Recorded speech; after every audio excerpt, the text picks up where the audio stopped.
easy way. But for once in your life, you got nothing to say. Touch me with time, and somebody will come. 심리학 팟캐스트 애니어그램 이야기 진행을 맡은 4번 유형 항원입니다. 오늘은 이제 특별판으로 해서 실제로 이제 애니어그램 유형 상담, 애니어그램 유형을 알고 싶어 하시는 분들 통해서 방송으로 유형 상담을 진행하려고 합니다. 그래서 어떤 방식으로 청취자분들이 들어주시면 좋냐면, 제가 이제 유형 상담하는 방식이 어떻게 보면 직관을 되게 많이 사용하고 그 사람에게 질문을 드리고 답변을 통해서 또 다시 질문을 드리고 어떤 직관적인 방식을 통해서 유형 상담을 진행을 하는데요. 이런 것들이 방송으로 공유됐었을 때 애니어그램을 좋아하시는 많은 분들에게 좋은 통찰이 되지 않을까 싶어서 유형 상담을 진행해 보도록 하겠습니다. 안녕하세요. 안녕하세요. 방송으로 해서 유형 상담 신청해 주셨었잖아요. 네. 혹시 이유가 있을까요? 이유는 제 취미가 항상 성격 검사 여기저기 MBTI나 취미기도 했고, 저희 언니가 추천을 해줘서 링크를 보내고 바로 댓글을 달라고 얘기를 해줘서 네, 제가 하게 됐어요. 아마 어떻게 진행이 될 거냐면요. 네. 제가 계속해서 질문을 드리고 이제 떠오르시는 답변들을 통해서 좀 찾아가는 방식이에요. 네. 그래서 아마 리드는 제가 계속 이렇게 진행을 할 거고요. 네. 하나 이제 조금 주의해야 될 사항은 뭐냐면, 내가 생각하고 있는 애니어그램 유형이라든지 아니면 뭐 검사지 통해서 나온 유형은 저한테 이제 먼저 따로 언급하실 필요는 없어요. 저 근데 궁금한 거 있는데 네네, 물어봐도 되나? 물어보세요. 근데 보통 검사지를 통해서 다른 사람들은 많이 자기 유형을 알고 있지 않나요? 맞아요.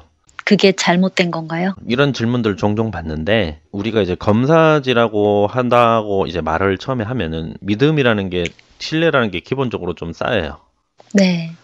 그런데 이제 한 번 더 생각을 해봤을 때 그 검사지가 어떻게 만들어지느냐가 있겠죠. 네. 그러니까 검사지를 만든 사람이 있을 것이고 사람들이 있겠죠.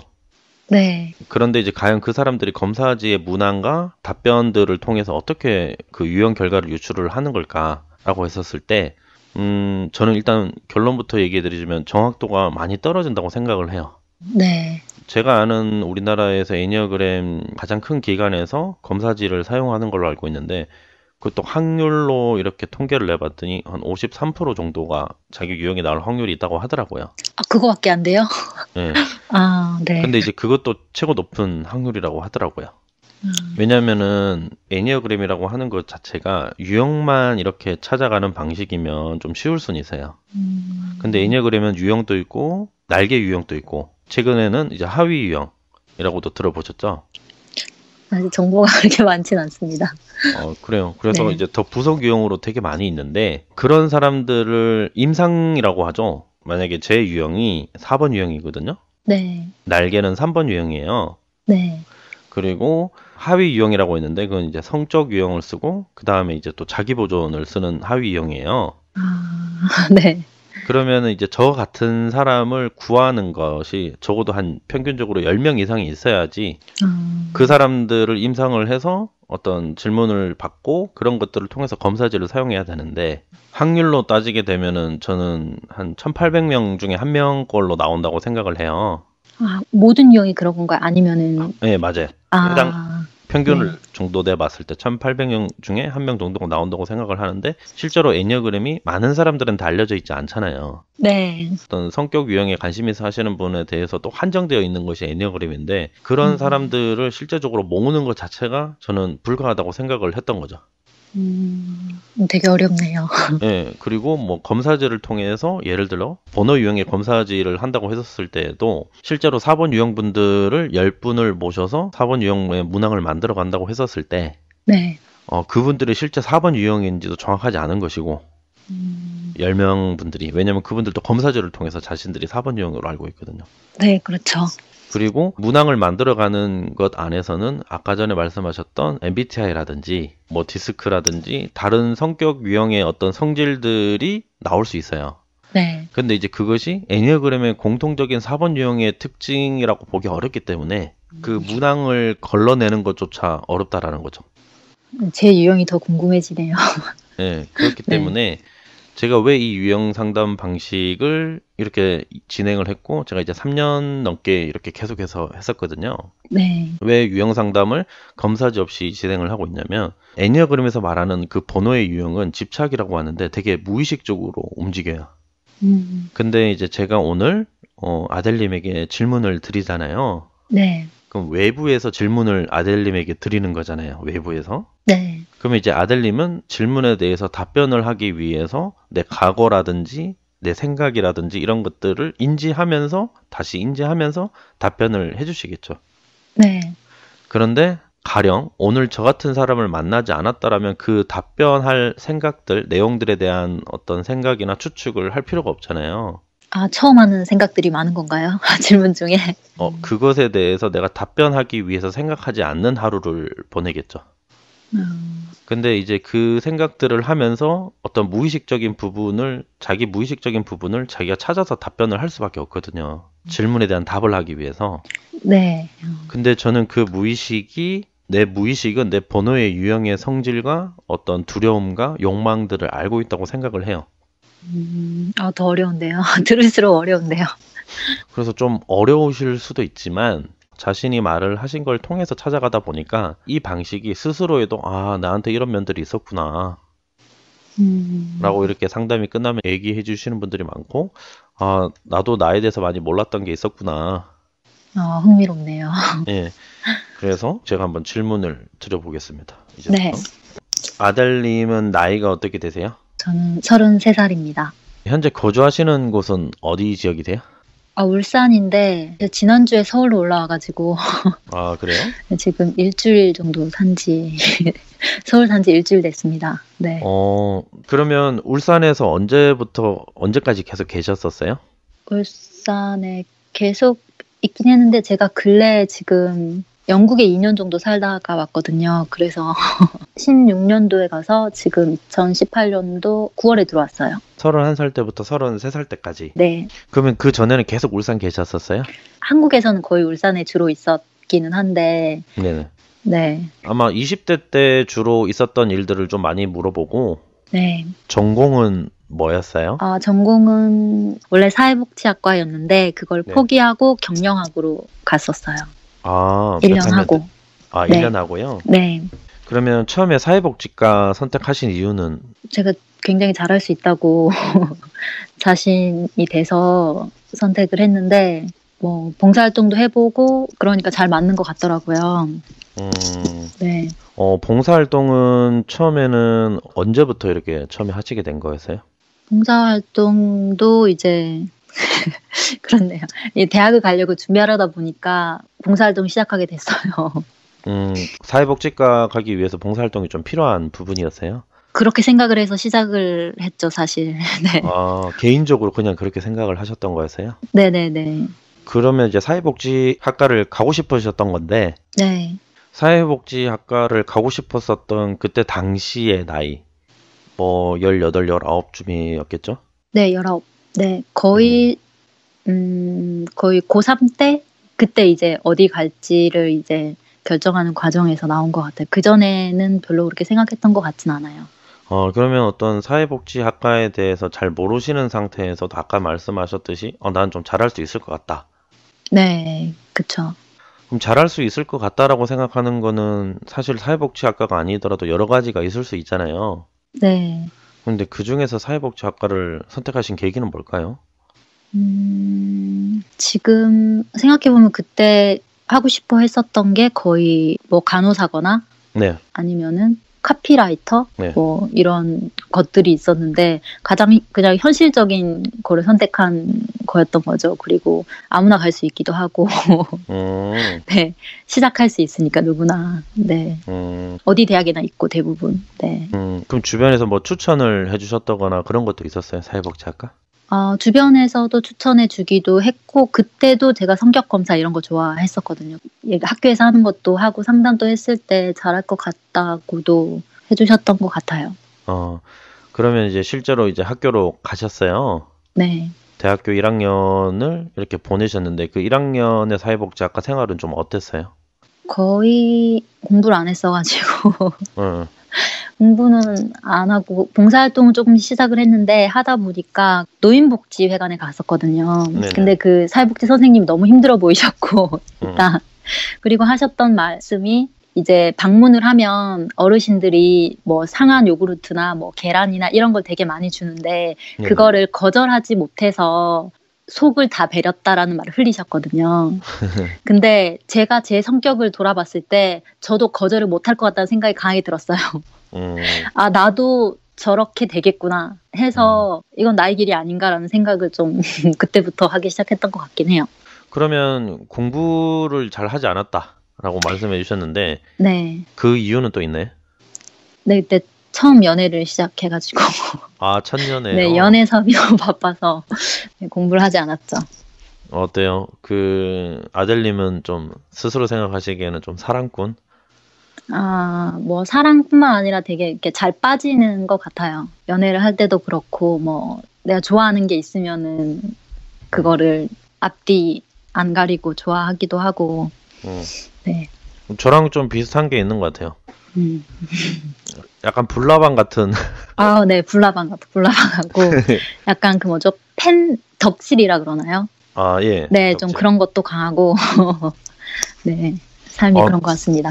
아, 그러면은 혹시 뭐 연예인을 많이 좋아한다든지 그런 적도 있었어요? 아, 그럼요.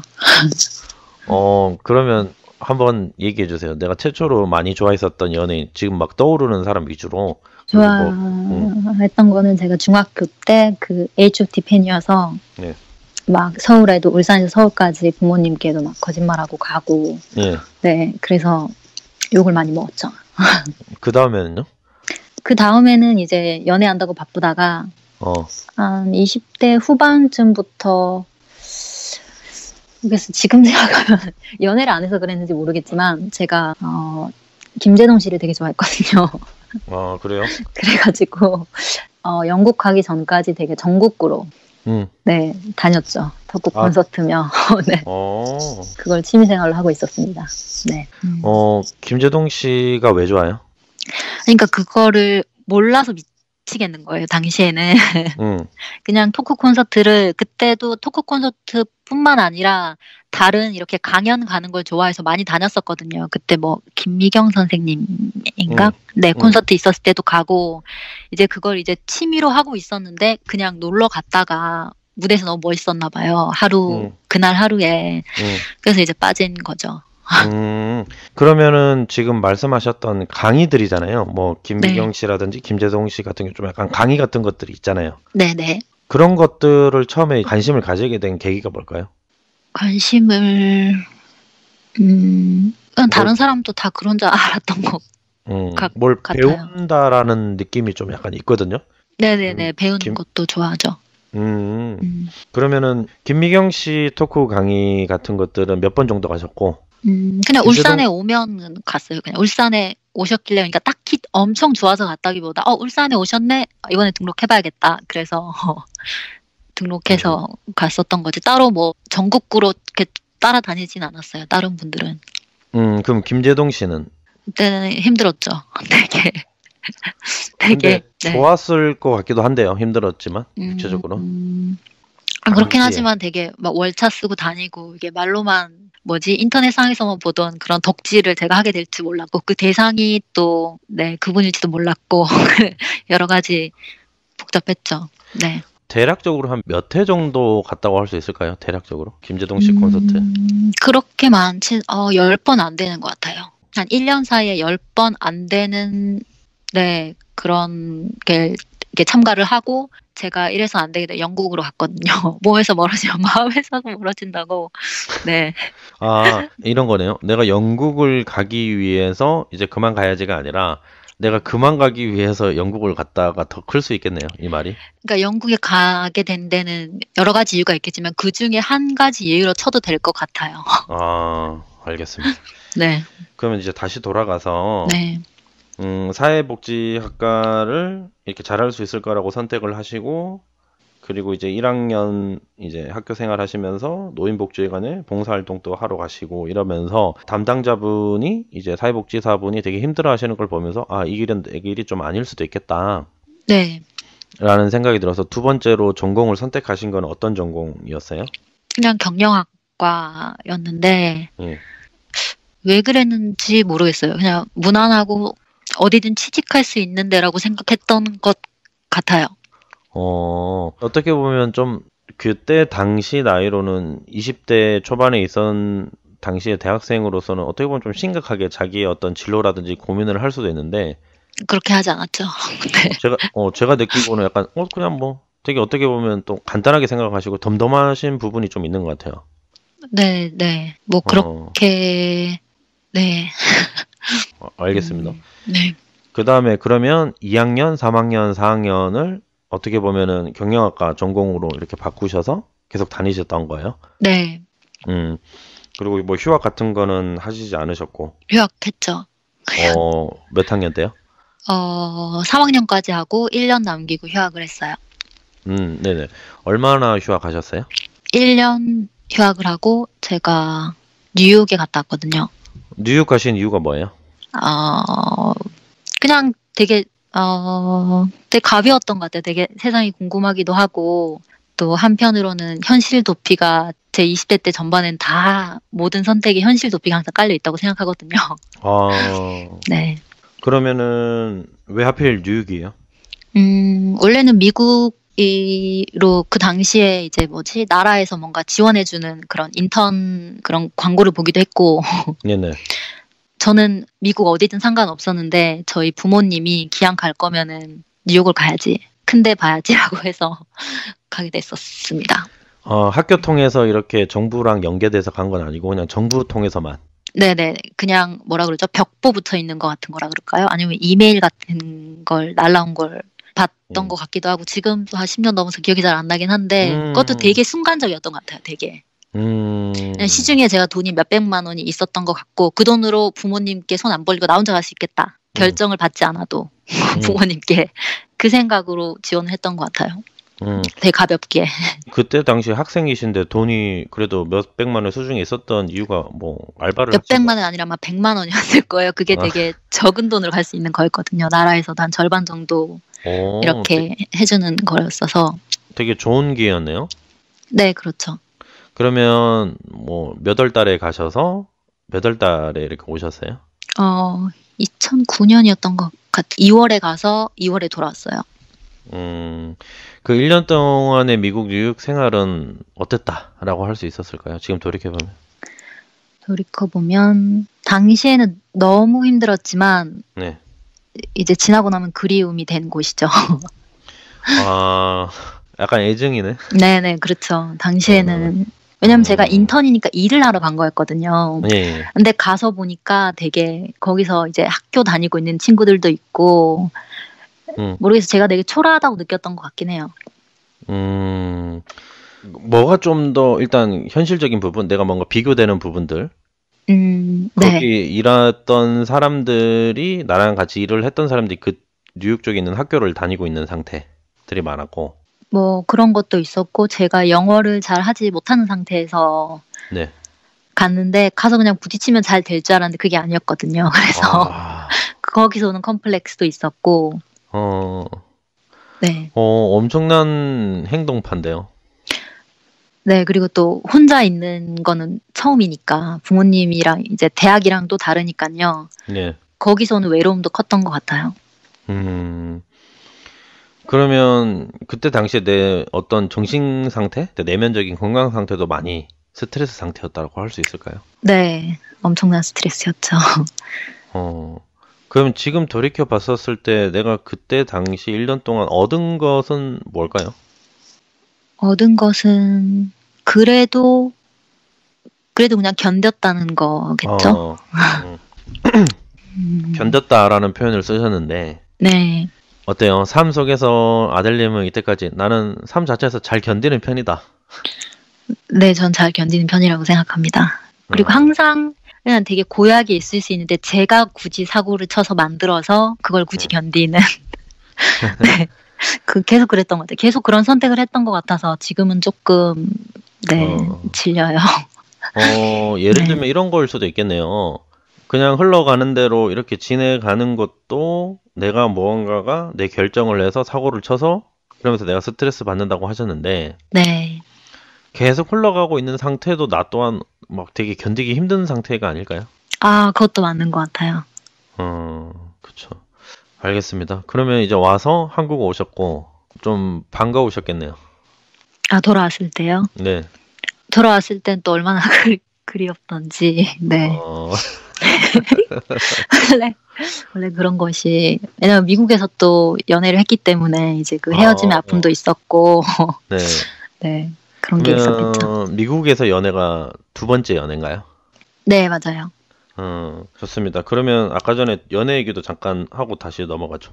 1학년 때 어떤 분하고 이제 대학교에서 뭐 같은 과 CC인가요? 같은 과는 아니고 학교 CC였어요. 네. 그렇게 해서 만나게 됐는데 처음에 어떻게 만나게 되신 거예요? 그게 그냥 고3 이제 수능 끝나고 소개팅을 했는데, 네. 네, 뭐 잘 됐고, 그리고 굳이 뭐 서로를 위해서가 아니라 우연히 같은 학교를 가게 돼서, 예. 네, 그냥 계속 만나게 됐죠.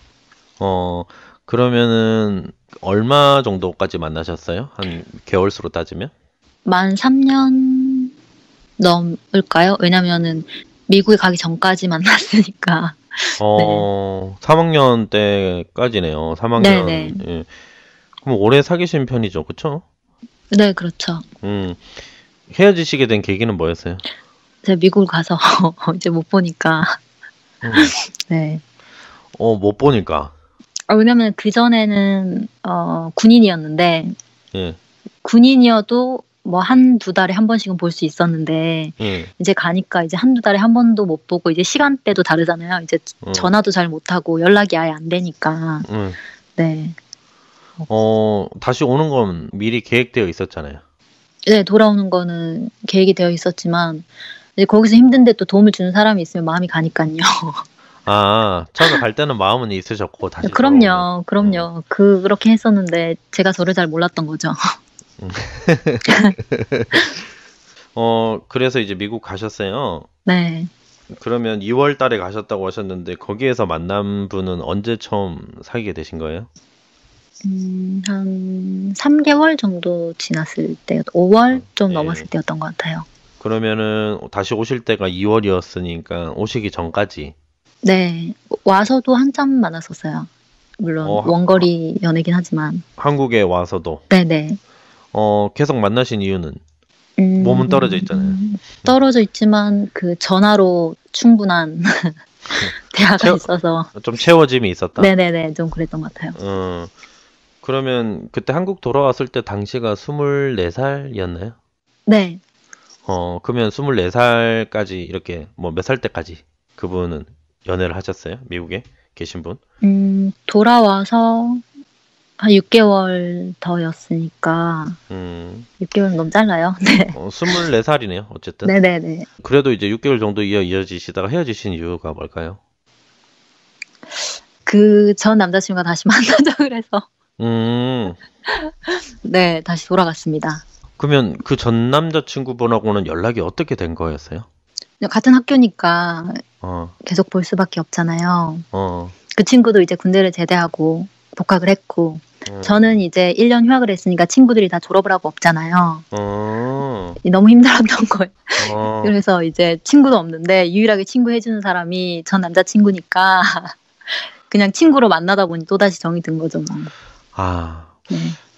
약간 그 거절하지 못한다라고 하는 요소들이 아까 전에 사회복지학과 선생님을 봤을 때 나도 거절을 잘 못하는데 네. 나도 좀 힘들어지겠다라고 하는 그 동기가 지금 이 연애하는 과정 안에서도 이 공통적인 특성이 좀 있는 것 같거든요. 네. 그렇긴 한데 조금은 다른 게 제가 남들한테는 되게 너그러운데 제 가족, 제 남자친구한테는 굉장히 칼 같거든요.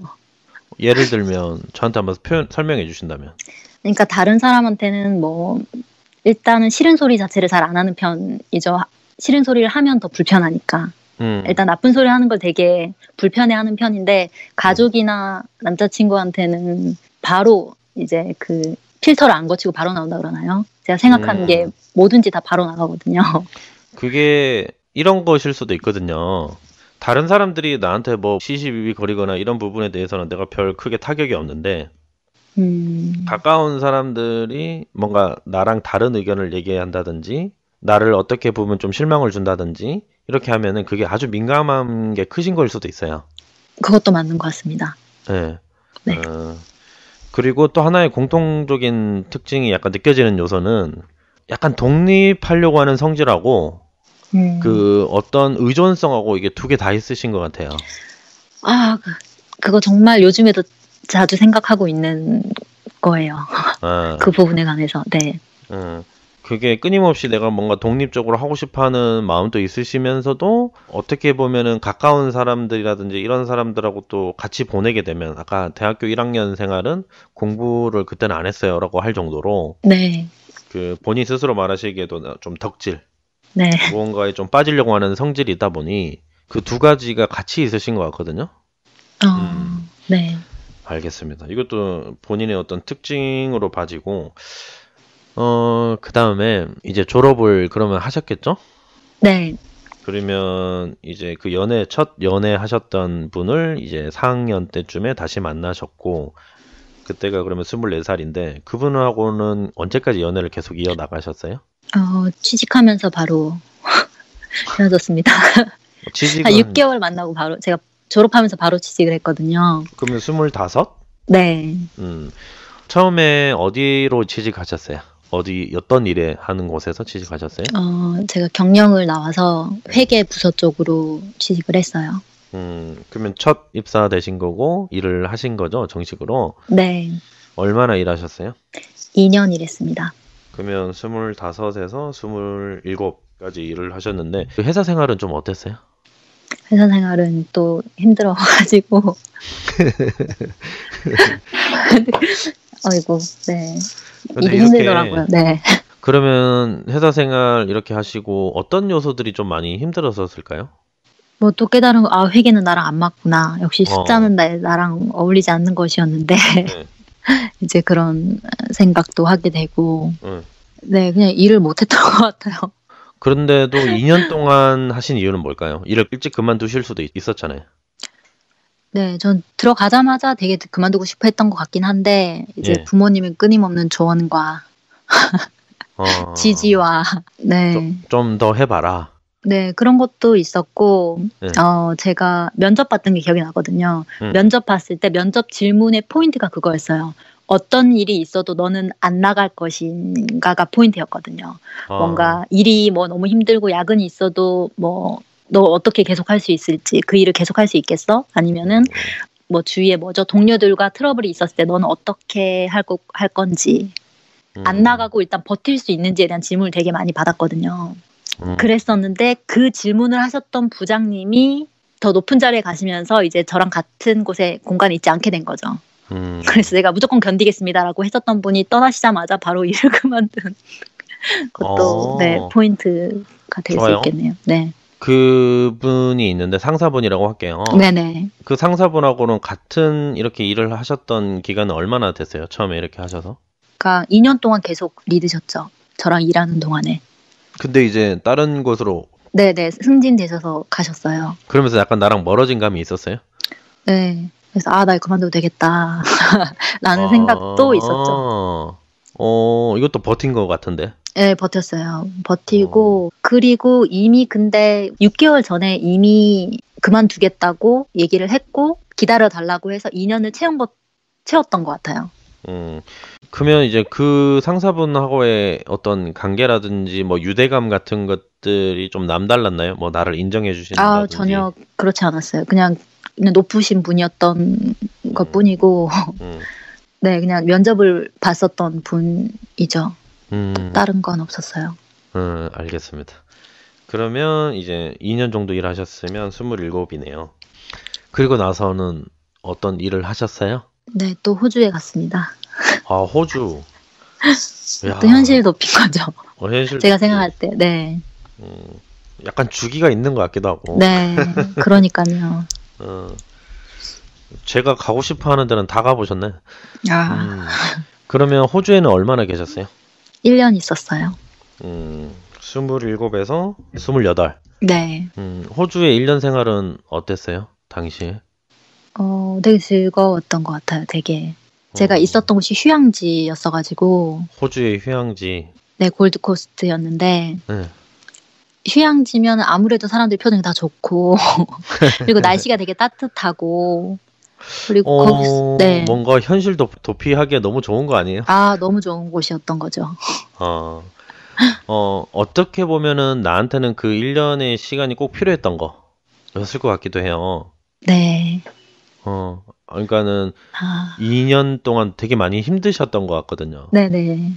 그렇기 때문에 나를 좀 충전할 시간, 나를 좀 돌보는 시간이었지 않았을까. 그런 것 같습니다. 어, 음, 그러면은 뭐 일 같은 것도 하셨어요? 호주에 계셨을 때? 네. 그냥 그 판매직이라고 음, 하죠. 음, 네, 물건 파는 거를 했었어요. 6개월 정도? 영어를 이렇게 많이 늘으셨어요? 능숙하게?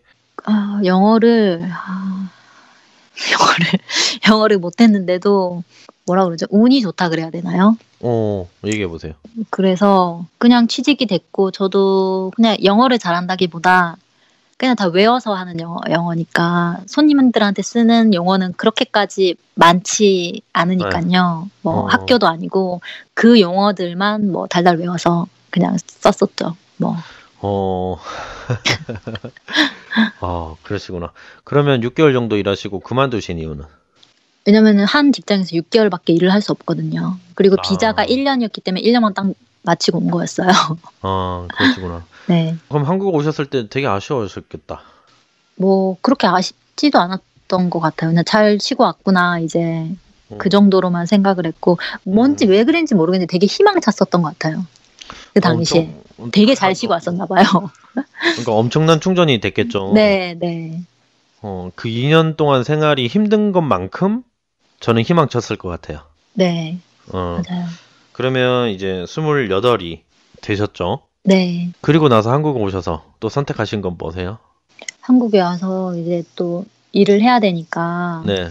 일을 찾다가 또 운이 좋아서 그냥 취직이 잘 됐어요. 어느 파트 일이에요? 그냥 사무직? 네, 회계 일은 또 아니고요. 네, 회계 일은 아니고 또 다른 음, 일이었어요. 근데 음, 다 도와주는 어시스트하는 일이었어가지고 음. 네, 편했죠, 일이. 그러면 얼마나 일하셨어요? 2년 조금 넘게 일했어요. 2년 넘게. 그러면은 2년 정도 하셨으면 30까지? 네, 그 영국 가기 전까지 일했어요. 영국이 네, 31. 네, 31살 때 가셨고, 네. 그러면은 아까 전에 뭐 반차 쓰고 김재동 콘서트 갔던 시기가 이때예요? 예, 이 2년 동안입니다. 이 2년 중에 1년. 네. 호주 가기 전까지죠? 아니, 영국 가기 전. 영국 네. 가기 전까지. 네. 그러면은 이제 2년 정도 다니시다가 영국 가시기 전에 텀이 얼마나 있어요? 그 일이 한 6개월 정도 남은 상태에서 네. 이미 수속이라든지 필요한 것들? 네, 그게 다 되어 있었어요. 이미 어, 비자도 받았고. 일단 가려고 마음 먹으셨는 거네요. 처음부터. 네네네. 네. 그 계기, 왜 하필 영국으로 나는 유학을 가야겠다. 왜냐면 이미 다 썼거든요. 미국도 썼고, 호주도 썼고. 남은 데가 몇 군데 없었어요. 다 5월 비자였기 때문에 캐나다나 뭐 아일랜드나 뭐 몇 군데 이제 영어권으로 몇 개 남아 있지 않았는데 그 중에서 조금이라도 따뜻한 데가 어딜까를 일단 많이 봤고요. 음, 그리고 또 영국 멋있으니까 네 갔다 왔죠. 그러니까 네. 되게 스스로 뭔가가 자기 개인 생각, 내가 뭔가가 환경적에서 만난 것들은 어떻게 보면 운으로 이렇게 생각도 하시면서 네. 뭔가 스스로 결정하려고 하는 마음이라든지 그런 고집 이런 것들이 되게 좀 강해 보여요. 아 그런가요? 그러니까 네. 내 인생 내가 알아서 할게 약간 이런 마인드. 네, 네, 맞아요. 어, 부모님이 말리지 못하셨어요. 그래서 아주 어렸을 때도 그랬어요? 혹시? 아니요, 그렇진 않았어요. 저 어렸을 때는 마마걸이었거든요. 마마걸 엄마한테 되게 어떻게 보면 말 잘 듣는? 말 잘 듣는 게 아니라 어머니께서 다 해주시는. 아, 그때는 뭐 어머니랑 관계가 되게 좋으셨어요? 네, 되게 저한테 제가 둘째거든요. 그래서 네네. 제가 제 동생이 태어나기 전까지 사이가 되게 좋다가 예. 동생이 태어나고 이제 자유를 찾아서 이게 제 멋대로 살기 시작했거든요. 한 10살 때? 네. 10살 때부터 동생이 자유였어요? 늦둥이라서, 네. 그래요. 다시 이제 영국으로 가야겠다. 네, 한국에서 계속 내가 뭔가 내 기회를 찾거나 내가 뭔가 하고 싶어 하는 걸 찾거나 이렇게 할 수도 있는 거잖아요. 그쵸. 근데 왜 그러지 않았을까요? 제가 그거는 일을 하고 있었던 거에 일단은 계약 기간이 끝나가고 있었어요. 그것도 한 요인이기도 했어요. 근데 지금 이 업계가 점점 이제 사장으로 가고 있는 시기여서 다음에 또다시 취직을 할 자신도 없었던 것도 맞는 것 같고, 그리고 이게 보통 워홀 같은 그런 프로그램들은 보통 만 31살 전에 끊기니까 마지막으로 한 번 더 나에게 기회를 줘보고 싶은, 자유를 누리고 싶은 그런 욕구도 있었던 것 같고. 그러시구나. 어떤 자유라는 말을 좀 쓰세요. 네. 그러니까 이 현실에 있는 내가 처한 환경들이나 이런 것들이 내가 원하는 대로 되지 않는다라고 하는 그 무의식적인 불편함이 있는 것 같아요. 그랬던 것 같아요. 그래서 미국이든 지금 호주로 가셨던 거에서 일단 호주에서 만족이 되셨던 것도 저는 약간 이방인 신분? 네. 거기 안에서는 내가 잠시 머무는 곳이고 나는 이방인이기 때문에 좀 개의치 않을 수 있는 것. 네, 네. 그런데 이제 어찌됐든 이제 31살. 네. 영국을 가셨는데 이번에는 뭐 31살, 32살 횟수로 치면 3년이죠. 네, 그쵸. 뭐 결혼을 하신 건 아니고요. 영국에서. 네, 그쵸? 네, 아니죠. 그러면 영국 어디 쪽으로 가셨어요? 런던으로 왔어요. 런던 어때요? 너무 좋죠. 그러면 영국 가셔서 뭐 학교를 다니신 거예요? 제가 사실 그 호주를 다녀오고 나서 계속 영어를 쓸 수밖에 없는 환경에서 일을 했거든요. 근데 사람들이 이제 미국에도 갔다 오고 호주에도 갔다 오고 그러니까 영어를 잘한다고 생각하니까 면접 볼 때 영어를 많이 안 쓰고 바로 그냥 취직을 시키는 거예요. 난 영어를 못하는데, 자신감이 없는데. 그래서 영어로 일을 하면서도 컴플렉스가 있는 거죠. 난 더 잘하고 싶은데 나 영어로 하는 일을 하는데 나는 왜 이렇게 영어를 못할까에 대한 것도 있었던 것 같고, 그래서 마지막으로 영어를 정말 잘하고 싶은 마음도 있었어요. 영국에 가서 반드시 영어를 잘해서 돌아와야지. 네. 뭐 영어 정복이라고 할게요. 영어는 정복하신 거예요? 네, 제가 원하는 만큼 되지 않았죠. 네. 그러면은 영어를 좀 더 많이 배우기 위해서 뭐 학교를 다닌다든지 뭐 학원을 간다든지 뭐 그런 거가 있으셨어요? 영국에서? 네, 가서도 3개월 정도 다녔어요. 3개월 정도를 학원을 다녔는데, 네. 학원에서 제일 높은 반까지 그냥 넣어줘요. 뭔가 시험을 쳐서 그런지 내가 말을 해서 그런지 넣어주는데 그 반에 내가 왜 있는지 모르겠는 거예요. 다들 말을 되게 잘하고 물론 시험을 치면 내가 점수가 높았겠죠. 원래 한국인이 시험에 강하잖아요. 근데 내가 말하고 알아듣고 하는 거는 되게 부족한데 왜 나는 자꾸 높은 반에 나를 넣어서 더 이상 이제 늘지 않는 거예요. 이제 학원에 다녀도 소용이 없는 거죠. 네네. 이제 올라갈 데도 없고 여기서 뭔가 채워지지 않았어요. 어쨌거나 학원을 다녀도 채워지지 않았어요. 그래서 이제 3개월 정도 다니시고. 네. 그 다음에 어떤 곳에서 뭐 일을 하거나 뭐 어떤 선택을 하셨어요? 그래서 일을 되게 하고 싶었는데 제가 이미 뭐 대학교 다닐 때는 이미 서빙이나 그런 거 다 이제 알바로 해봤을 거고, 그리고 호주에서도 세일즈라는 직업을 해봤으니까 제가 했었던 직업을 하고 싶진 않았거든요.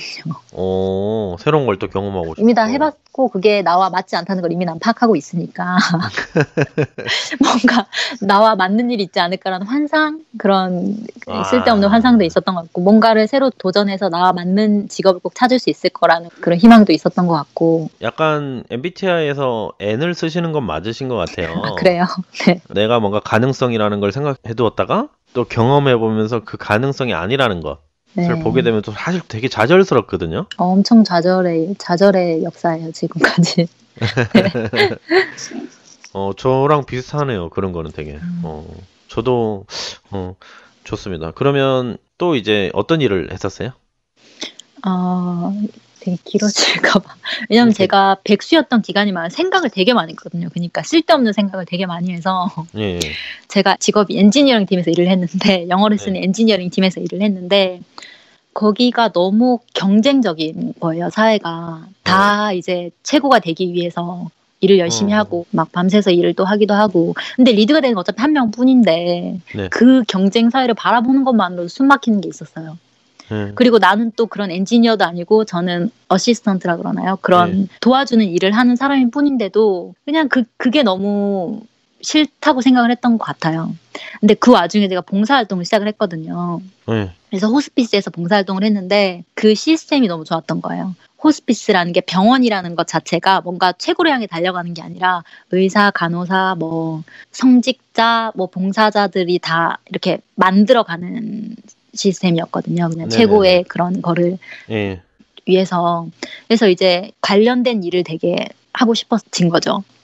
아, 그러면은 경쟁적인 엔지니어링에서 어떤 어시던트 네. 일을 하시면서 느꼈던 어떤 아까 전에 제가 말했던 가능성을 생각을 했는데 그 좌절한 기분을 병원에 가서 봉사활동을 하시면서 각자의 역할이 있고 그러면서 그 사람들끼리 뭔가 좀 합심해서 만들어가는 그 과정을 경험하면서 되게 좀 좋은 경험도 하신 거네요. 네, 그렇죠. 아주 경험적이신 것 같아요, 삶을. 네. 약간 모험심도 있으신 것 같고. 네. 도전 좋아해요. 그러면 그 봉사활동을 영국에서 한국으로 2018년 9월 달에 오셨다고 하셨는데 봉사활동을 언제까지 하셨어요? 아니, 봉사활동을 제가 엔지니어링 다니면서 거의 영국에 가는 거를 결정한 뒤에 시작한 거였어요. 그래서 봉사활동을 하다가 난 이걸 해야겠다. 영국에 가서 뭐 할지 안 정해진 상황이었거든요. 일단 그 비자만 받은 상태였는데 영국 가서 이거랑 관련된 걸 해야겠다는 걸 세운 거예요. 이제 봉사활동을 하면서. 그러면 한국에서 네네네. 그 병원, 그러면 영국에서는 엔지니어링 일을 하게 되신 거예요? 아니죠. 한국에서 엔지니어링 팀에서 일을 하는 가운데에 이제 퇴사를 한 6개월 정도 남은 상태에서 영국 비자도 신청한 상태였고 그게 합격함과 동시에 이제 봉사활동도 시작했는데 그게 너무 마음에 들었던 거예요. 그래서 그거를 봉사활동을 하다가 영국으로 가서 관련된 일을 찾기 시작한 거예요.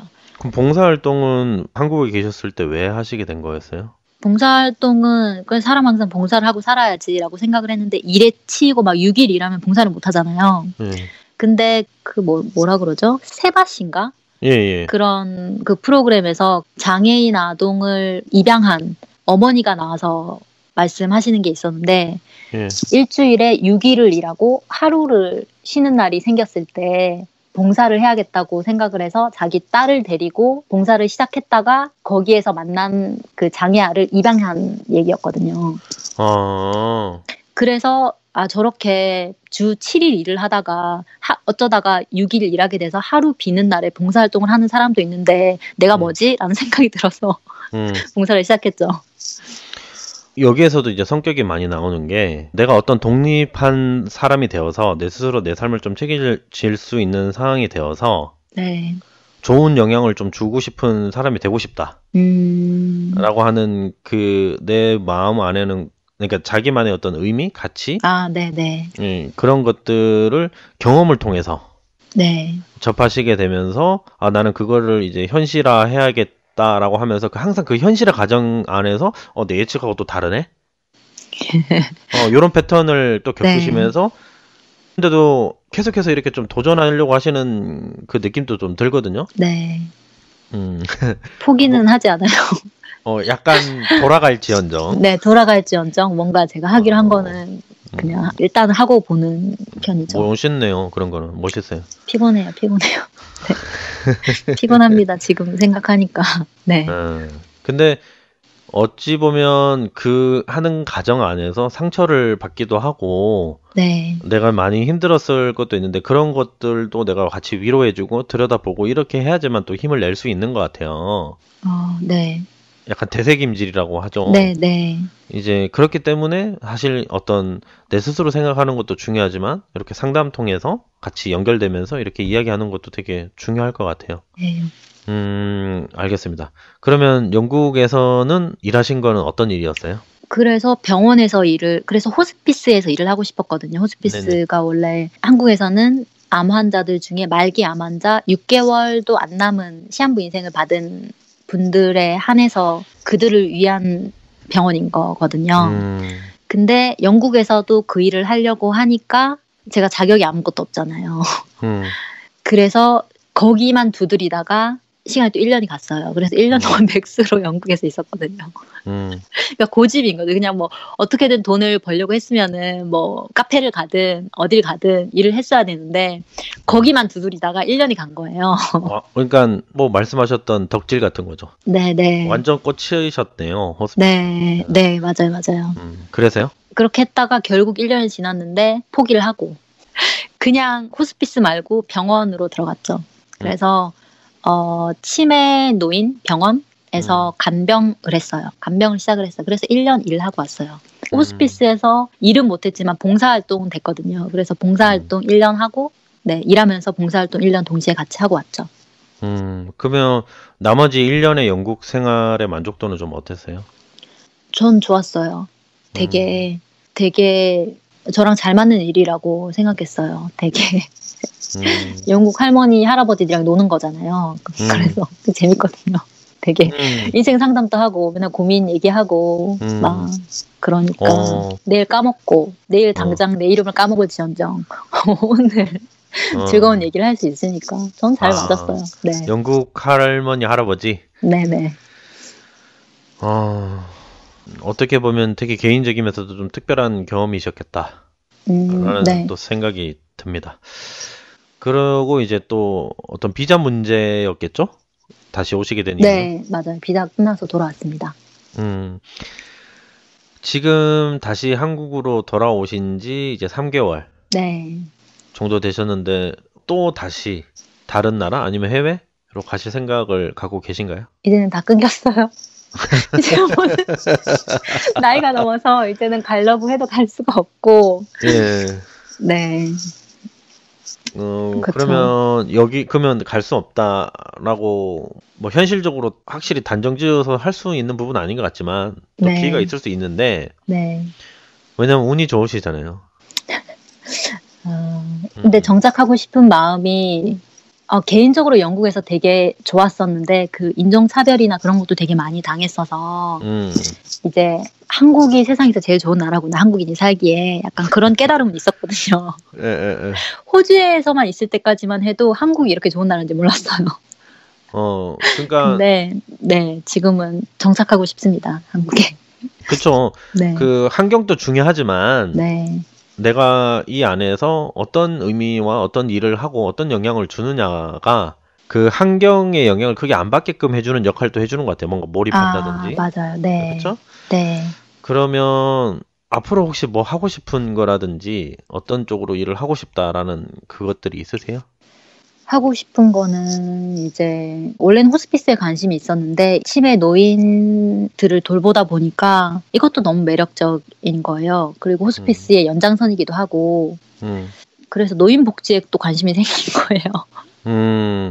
그래서 제가 노인복지 때문에 사회복지학과를 그만뒀는데 지금은 또다시 사회복지를 하고 싶은 마음이 들어서 네.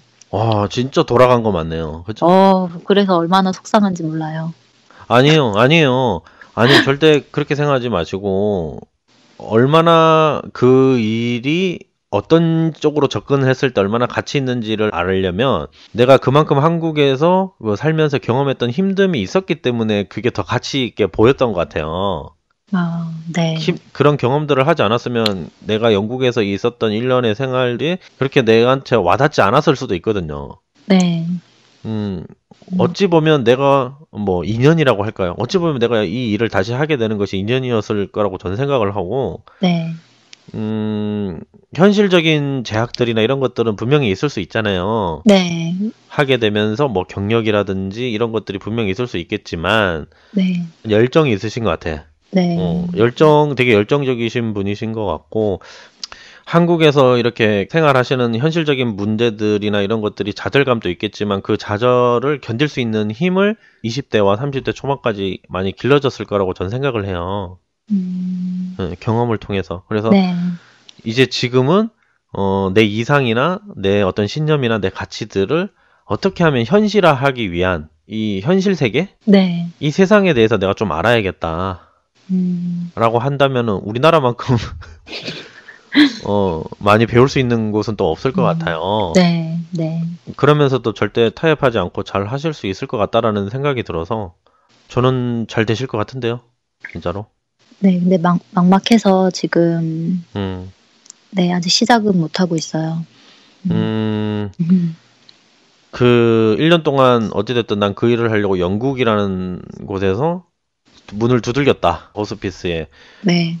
그게 얼마나 큰 집념이고 열정이에요. 그 세바시라는 강의 17분짜리잖아요. 네. 그거 하나 보고 맞아. 나는 저걸 하고 싶어라고 하면서 아주 용기 있는 행동이기도 해요. 이제 말씀으로는 뭐 도피라고도 하셨고 하겠지만은 나 충분히 잘할 수 있고 뭐 일단 경험해 보자. 네. 그 경험해 보자라고 하는 것들이 저한테는 아주 중요한 건데 그거는 타고나게 갖고 계신 것 같아요. 그러면서 이제 좌절도 빨리 경험하는 것도 좋거든요, 사실. 저 같은 경우에는 해보고 싶다 하면서 두들겨 보지도 않은 상태로 좌절감을 계속 밀어둬요.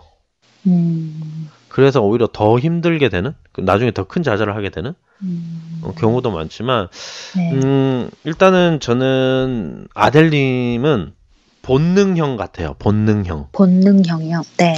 애니어그램에서 방송 여기에서 들어보시면 네. 그 세 가지 자아라고 있어요. 네. 뭐 팟캐스트 들으셨어요? 아니면 뭐 유튜브 들으셨어요? 팟캐스트요. 팟캐스트에 보면 시즌 2에서 다시 나온 거 혹시 알고 계세요? 잘 모릅니다. 괜찮아요. 네. 그 본능형 편이 있어요. 아마 네. 17화인가? 네. 네, 아마 저희 이렇게 상담 마치고 나서 본능형 편을 들으면 좀 공감이 되시지 않을까 싶고요. 네. 이제 저도 어쨌든 유형을 확정이라기보다는 좀 추정적인 얘기로 해드릴 수밖에 없어요. 네. 그래서 애니어그램 유형은 9번 같으시고요. 네. 날개는 8번. 네. 그러니까 날개는 뭐 1번 날개, 8번 날개 이렇게 있다라는 건 혹시 알고 계시죠? 네. 예. 날개는 8번 같으시고, 그리고 이제 하위 유형 성질은 그 뭐 자기 보존, 뭐 사회적, 성적 이런 거 혹시 들어보신 적 있으세요? 네. 네. 일단 뭐 단어의 뜻만 아실 수도 있겠지만 일단 사회적은 아니신 것 같아요. 네. 뭔가 공동체 안에서 들어가서 내가 한다라기보다는 제가 볼 때는 그 1대1 유대 관계를 아주 중요하게 생각하시는 것 같아요. 그런 것 같아요. 그 사람하고 나랑 직접적인 연결. 네. 그래서 유대감이라든지, 근데 이런 분들이 되게 친구 한 명한테는 되게 의리도 좋아요. 8번 날개를 쓰시게 되면 약간 그 사람을 좀 감싸 안아주려고 한다든지, 네. 약간 그런 부분도 있거든요. 그래서, 그리고 사회가 3차라면 성적이 1차고, 9W8 성적 자기보존. 성적 자기보존이요? 네. 하위 유형이 성적 자기보존인데, 저도 성적 자기보존 유형이거든요. 네. 이게 어떤 거냐면, 저는 이제 성적 자기보존분들한테 설명을 할 때, 하나에 몰입하려고 하는 성질이 있고, 그거랑 나랑 하나 되려고 하는 성질이 되게 강해요. 네. 그래서 아까 전에 가까운 사람, 가족이라든지, 뭐 파트너분이라든지 이런 분들한테는 약간 칼 같다라고 하셨잖아요. 네. 그 한 사람만은 나랑 동일시된 상태를 원한다라는 거예요. 나랑 같길 바라는 거예요. 그러니까 내가 이거 예스면 너도 예스. 속상하네요. 그러니까 자기 스스로한테 나는 내 스스로 최선을 다해야지 요 에너지보다 너와 내가 똑같이 돼서 최선을 똑같이 하자. 이게 더 강한 타입이에요. 네. 그래서 이제 동기부여가 자기 보존이 만약에 첫 번째 이렇게 있으신 유형이라면 먼저 네. 자기 보존 성적이시었다면 동기부여가 내 안에서 나오는데 성적 자기 보존은 약간 외부에서 나와요. 동기부여가. 맞는 것 같아요. 그래서 저 사람이 나를 아까 전에 뭐 상사분이라든지 네. 뭐 세바씨 강이라든지 네. 뭐 김재동 씨라든지 영국에 있는 뭐 할머니 할아버지들이라든지 아니면 네. 뭐 남자친구라든지 이런 사람들의 어떤 그 사람들과 맞춰주고 싶은 마음, 채워주고 싶은 마음이 있잖아요. 네. 그러니까 그 사람을 만족시켜주고 싶어하는 마음이 되게 클 수 있거든요. 근데 그 에너지를 한 명한테밖에 못 써요. 근데 다른 사람들은 분산해서 써요. 그 에너지를. 에너지의 크기는 똑같아요. 근데 본인은 그 한 명한테 주기 때문에 그 한 명은 엄청난 에너지를 받는 거예요. 사실은 또 그 에너지를 다시 받고 싶어하는 마음도 있어요. 그래서 약간 그 한 사람한테는 쿨하기가 쉽진 않아요. 피곤하네요. 네. 근데 그게 엄청난 유대관계거든요. 이 한 명에게 마음이 이렇게 동일시되길 바라는. 네. 그래서 어떤 그런 좋은 나랑 맞는 친구가 이제 뒤늦게라도 이제 같은 하위 유형, 뭐 성적 유형이라든지 성적 자기보존 유형을 만나시면 그런 것들이 이루어질 수 있어요. 그럼 저는 성적 자기보존 유형을 가진 사람이랑 잘 맞는 건가요? 꼭 그렇다고 볼 수는 없어요. 내가 열정적으로 강렬하게 유대감을 맺을 때는 성적 자기보존이라는 사람이 더 나랑 잘 맞을 수 있고요. 네. 근데 내가 늘 그러고 싶지 않고 쉬고 싶을 때도 있잖아요. 편안하게 쉬고 싶을 때는 오히려 자기보존 분들이 그런 것들을 잘 존중해줘요. 그러니까 내가 원하는 거를 줄 수 있는 사람한테만 가서 찾으면 되는데 내가 원하는 거를 줄 수 없는 사람한테 찾으면서 문제가 되는 거예요. 그리고 내가 뭔가가 잘 모르는 게 있거나 좀 현실이나 시야적인 부분, 넓은 관점에서 좀 보려면 사회적 유형분들의 친구들이 있으면 되게 도움이 많이 되죠. 근데 우리가 이런 좋은 도구들이나 어떤 지혜가 없기 때문에 네. 무의식적인 자기의 어떤 성적 자기보존, 내가 뭔가 연결감이 이루어지는 사람한테 무조건 1대1을 걸려고 하는 성질? 그런 것들이 있을 수 있거든요. 네, 맞는 것 같습니다.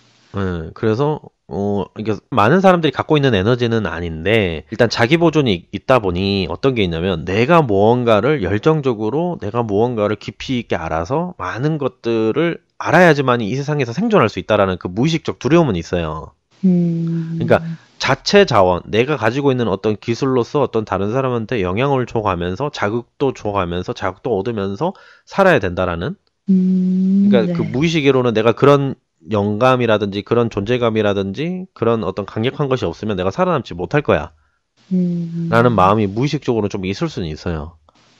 뭐를 조심하면 좋나요? 조심이라고 한다라기보다는 저는 이런 것 같아요. 뭐 나를 아는 지혜라고 할까요? 네. 그러니까 지금 저한테 얘기를 하셨던 가정들만 이렇게 자기가 이제 다시 들어보실 수 있겠죠? 네. 그러면 아주 유사한 패턴들이 있다라는 거예요. 네. 나는 항상 요런 패턴이 있네. 항상 여기 갔다가 다람쥐 쳇바퀴 같은 패턴들이 있네. 네. 근데 이런 성질들이 유독 나한테는 강하네. 그리고 이런 성질들이 나를 좀 더 힘들게 한 건 아니었을까?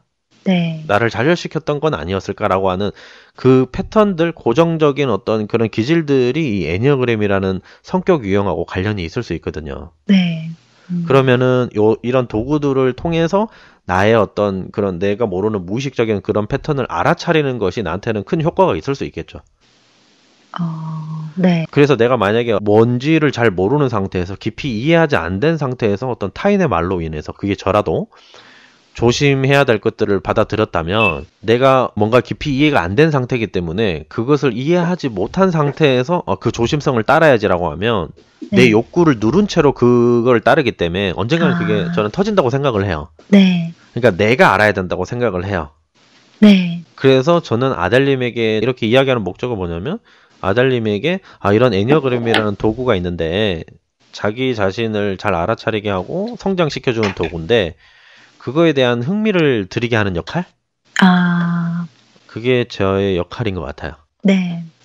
그리고 이제 마지막으로 9번 유형과 8번 날개 그리고 성적 자기보존에 관한 성질을 내용을 보내드릴 거예요. 네. 그리고 나서 저한테 이제 유형이 좀 맞는 것 같다. 그리고 궁금한 것들 나눌 수 있는 피드백 주고받을 수 있는 시간을 드릴게요. 네네. 네. 지금 보내드릴 테니까 한 5분에서 10분 정도? 네. 보시고 나 이거 좀 맞는 것 같아 라고 하면서 궁금한 거 이렇게 질문 내주시면 마무리하는 시간으로 하면 될 것 같아요. 네.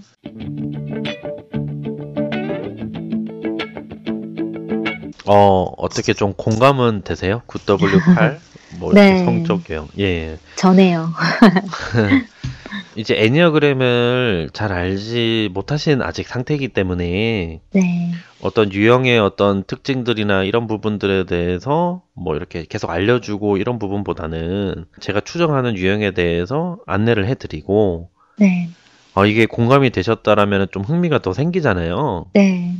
애니어그램은 나 자신을 좀 알아차리고 나의 성격의 어떤 메커니즘이나 패턴들을 좀 알아차리고 성장하는 데 있거든요. 성격으로부터의 자유도 필요해요.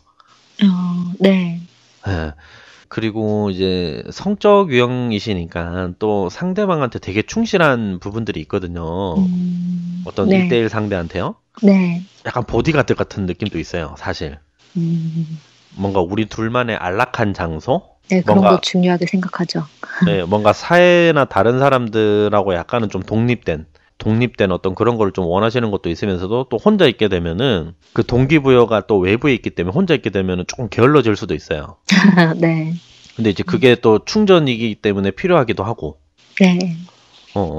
그래서 좀 이야기 이렇게 나눠 보셨는데 본인 이야기도 하시고 좀 소감은 좀 어떠세요?